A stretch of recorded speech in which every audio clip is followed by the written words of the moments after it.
এ B C D বৃত্তস্থ চতুর্ভুজের A B ব্যাস কোণ A B C equals to 65 degree, কোণ ডিএসি ইকুয়াস টু 40 ডিগ্রি হলে কোণ বিসিডি এর মান নির্ণয় করো। তাহলে এখানে ও কেন্দ্রীয় বৃত্তের এ বি সি ডি এটা হচ্ছে বৃত্তস্থ চতুর্ভুজ, যা প্রশ্নে দেওয়া আছে কোণ এ বি সি এটা হচ্ছে 65 ডিগ্রি এবং কোণ ডিএসি হচ্ছে আমাদের 40 ডিগ্রি। আমাদের বের করতে হবে ডিসিবি অর্থাৎ এই কোণটা বা বিসিডি।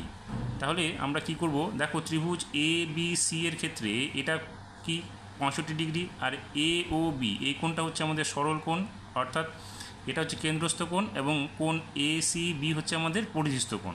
তাহলে আমরা লিখতে পারি ত্রিভুজ এ সি বি এর কোণ A C B equals to half into কোণ এ ও বি। তাহলে এখানে কী হবে, half into A O B, A O B এর মান যেহেতু এটা সরল কোণ তাহলে এখানে আমরা লিখবো 180 ডিগ্রি। তাহলে এখানে কত হবে, 90 ডিগ্রি হবে। এবার আমাদের কি করতে হবে, আমাদের এটা যদি 90 ডিগ্রি হয় আমরা পেয়ে গেলাম। এখন আমরা এটা 65 ডিগ্রি হলে আমরা এই কোণটা পেয়ে যাব, কারণ বৃত্তস্থ চতুর্ভুজের বিপরীত কোণগুলির সমষ্টি হচ্ছে 180 ডিগ্রি। তাহলে এখানে আমরা লিখব কোণ এডিসি ইকুয়াস টু হচ্ছে 180 ডিগ্রি মাইনাস কোণ এ বি সি। তাহলে এখানে কী হবে, 180 ডিগ্রি মাইনাস 65 ডিগ্রি।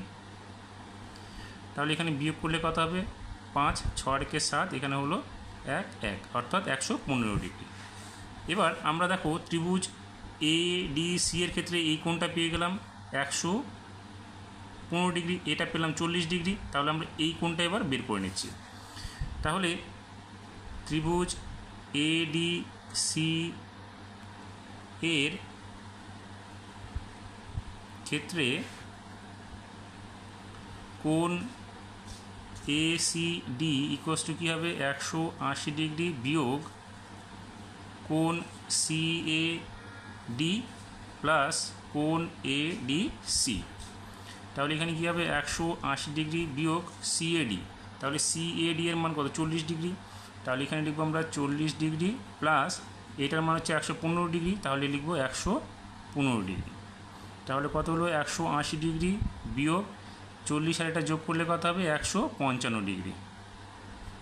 তাহলে কত হলো, 180 ডিগ্রি এর থেকে এটা বাদ দাও। তাহলে এখানে কত হলো, 5 5 আর একে 6, তাহলে এখানে হলো 2 অর্থাৎ 25 ডিগ্রি হলো আমাদের। তাহলে আমরা এটা কত পেলাম, 25 ডিগ্রি পেলাম। এবার এই কোণটা আর এই কোণটা যোগ করলে আমরা কোণ বিসিডি এর মান পেয়ে যাব। তাহলে আমরা লিখতে পারি সুতরাং কোণ B C D equals to কী হবে, কোণ এ সি ডি প্লাস কোণ এ সি বি। তাহলে এখানে কত হলো আমাদের, 25 ডিগ্রি হলো এটা, আর এটা পেলাম আমরা কত, 90 ডিগ্রি। তাহলে যোগ করলে কত হলো, 115 ডিগ্রি, যেটা আমাদের উত্তর চেয়েছিল।